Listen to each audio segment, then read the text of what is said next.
చాలా ఇయర్స్ నుండి ట్రై చేస్తున్నా, నాకు మజిల్ గ్రోత్ అనేది అంతగా రావట్లేదు. అంటే ఈ వీడియో మీకోసమే.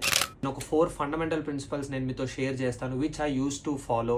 ఇది కానీ మీరు ఫాలో అయితే మీ యొక్క మజిల్ గ్రోత్ అనేది చాలా మ్యాక్సిమైజ్ అవుతుంది. Number 1, volume, frequency and intensity. మీరు ఒక పర్టికులర్ మజిల్ కి త్రూ అవుట్ ద వీక్ ఎన్ని హార్ట్ సెట్స్ పర్ఫామ్ చేస్తున్నారు అనేది వాల్యూమ్, ఎన్ని టైమ్స్ పర్ఫామ్ చేస్తున్నారు అనేది ఫ్రీక్వెన్సీ, ఇంటెన్సిటీ అనేది ఎవ్రీ సెట్ లో how much load you are lifting. Second, deep stretch and high tension. Particular exercise చేసినప్పుడు మజిల్ అనేది డీప్ స్ట్రెచ్ అవ్వాలి విత్ హై టెన్షన్ ఉండాలి. Number 3, the exercise which feels very good and comfortable. N number of exercise ఉంటాయి each muscle group కి, but we have to choose a basic and comfortable movements. Number 4th and most important, progressive overload.